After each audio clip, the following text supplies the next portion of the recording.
My name is Cheryl Sealey. I've lived in Brooklyn for most of my life, except for when I was born in St. Thomas in the U.S. Virgin Islands, and I lived with my grandmother in a small Caribbean country called St. Kitts until I was 12 years old. I've been living in Brooklyn since I was 12 to current. I grew up in Crown Heights on Prospect and Nostrand, and I also, part of my childhood was on Eastern Parkway. I've lived in Flatbush since 1995, November 1995, in this house. I have two daughters who are now both adults, a grandmother of two right now. I love this community, I also have Brownie. When I moved to Flatbush, it was not as gentrified. It was primarily Caribbean and Black Americans. And there was a lot of course, white residents as well, because many of my neighbors are still on the block that I met here who are also white. When I moved here, it was way more challenging. I had folks who told me, why do you want to live in Flatbush? I said, well, I want to live in a neighborhood that reflects my culture, who I am. I want my children to be comfortable. My nieces, my nephew. At that time I had a nephew, he's now passed on. And it was a totally different neighborhood as it is today. I mean, what it is today, I never anticipated Flatbush or even my block Park side would look like it is today. It was, again, repeating myself in terms of the challenges that involved, yes, there was a lot more crime and a lot more, however, folks look more like myself. In the last 10 years, I would say 10 years, it has changed drastically. Issues with affordability have become a major issue, a major issue. And that has really challenged our community. More homelessness you see on the street. You see more the youth have much less to do. They're just not engaged. No one has, even in the last 10 years, the current political leaders has not always been respective of the needs of our community. One of the things I forgot to mention is that I also worked for the phone company for 32 years. I was a technician, and I retired 11 years ago. So I'm a retired Verizon employee. I forgot to tell you that. And a proud member of the Communications Workers of America, our union. My local is 1109, local 1109 in Brooklyn. And I still am active with the retiree group. Forgot to tell you that. That's very important to me. Because unionism is what builds America. I've been able to work with many of my neighbors to make this community what it is today. What it is today is what we made it. We didn't leave when the challenges got rough, but we stayed, and we started making our leaders be more accountable to our needs. And today, what it is, yes, it is. I think it has gotten a lot less affordable to the people who've been living here for many years. However, the fight still continues to make sure that the folks who build this community still are part of it. You can sit home and you can complain, and you can complain about this, you can complain about sanitation, you complain about the other, you complain about everything in the world. But if you don't step up, nothing gets done. Flatbush is dynamic, it's vibrant, it's energetic. It's always something happening. I mean, a couple of the reasons are we're so close to the cultural institutions like the Botanical Gardens, like the Pacific Park, the museum, which is in Crown Heights, but it's still on the periphery, on the water. Flatbush has a variety of people. It has a variety of different groups of nationalities, races. You're able to. You have like a Scoops, and you have like a Edie Joe's right next to each other. So it's like I can have vegan Caribbean food here, and I can go in there and I can in Edie Joe's and have a drink, or as there's businesses here like Bonafini, who's been here, which used to be run by Lily, of course, and we hung out there. It was one of the first quote unquote gentrified type business that opened in the community. We have things like Mango Seed, Zuri Lee, those were all that's owned by, of course, black proprietors, and we have, but it's a mixture. So if Flatbush is, you get something, everyone will get something out of it. Flatbush is awesome, it's as we call it, Little Caribbean. It's a little of any culture at this point.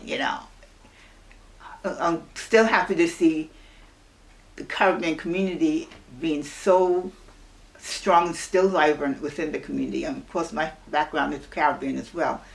So I'm happy to see that.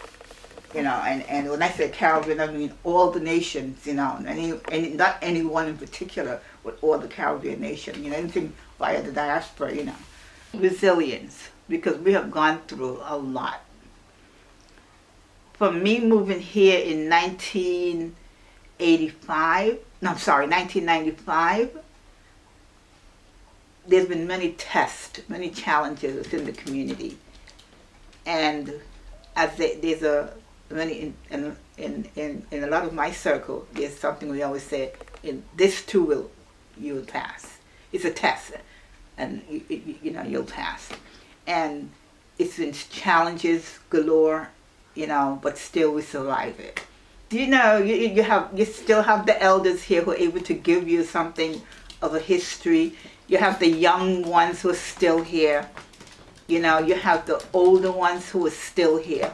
You have the new ones, brand new ones who are trying to learn. And I like those who are trying to get to know the community, not just walk in and complain about, oh well, this community doesn't have this, that, the other, but say, wow, I can get this, and I can get that, and I can get the other. I mean, I remember a time when you want to have dinner, and you actually leave the community because you want to go out the community. Now you can go have dinner within the community, and you still can walk home. My biggest experience was when I was diagnosed with cancer. My neighbors within the community set up a scheduling and delivered meals to me every day.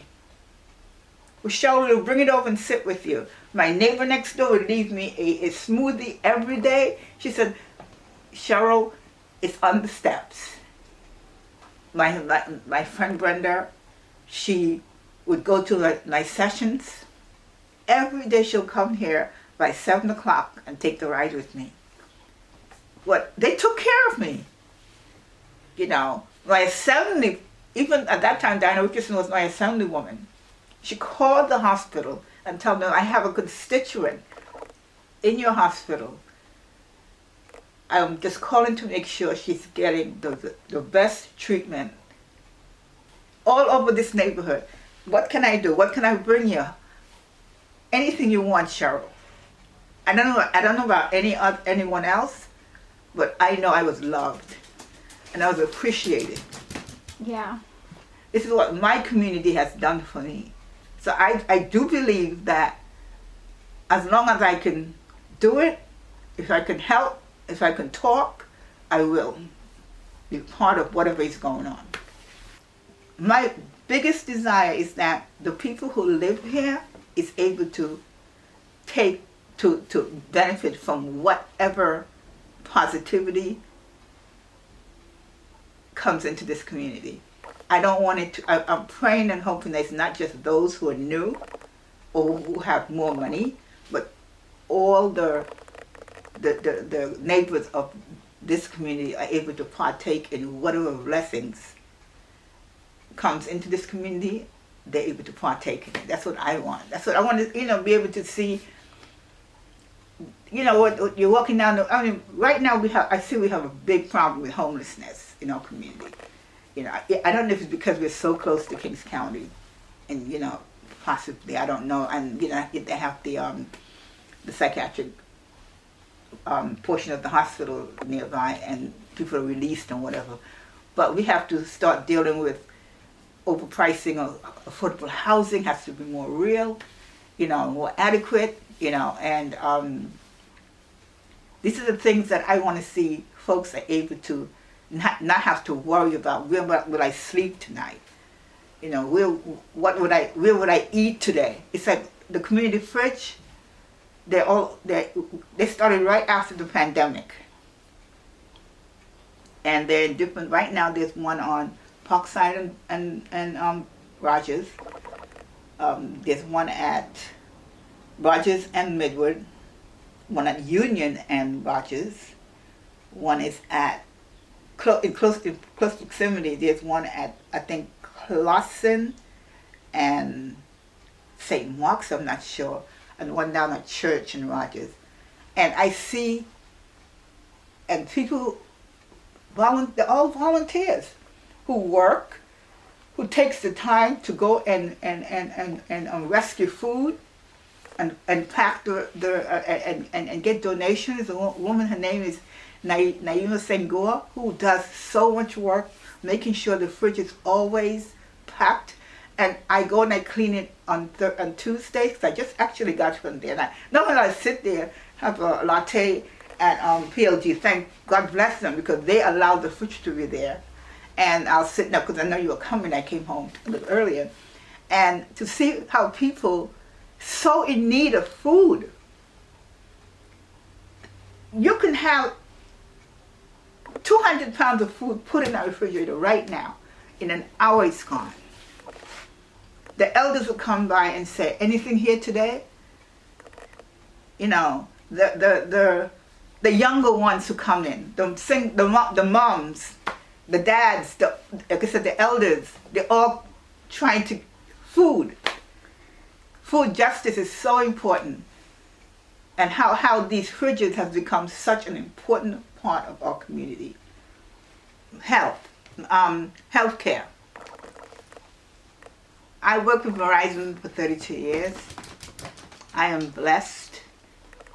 I had an operation in 2016 that was thousands of dollars.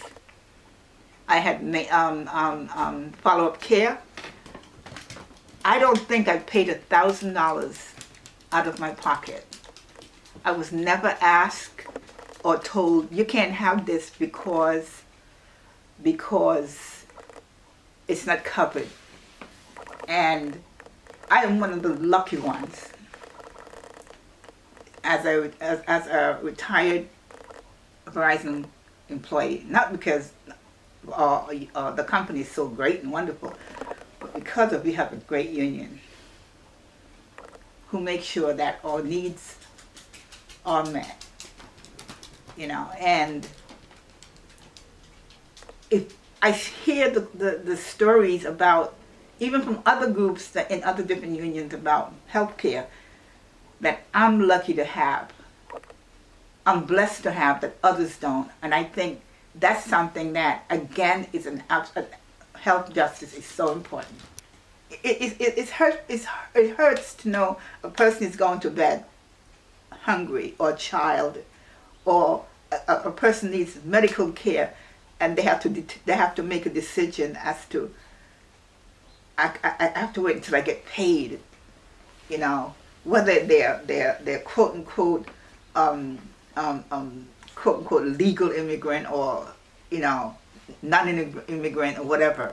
I think that's a human right. Food, housing, and healthcare, I think, is so important. Yeah.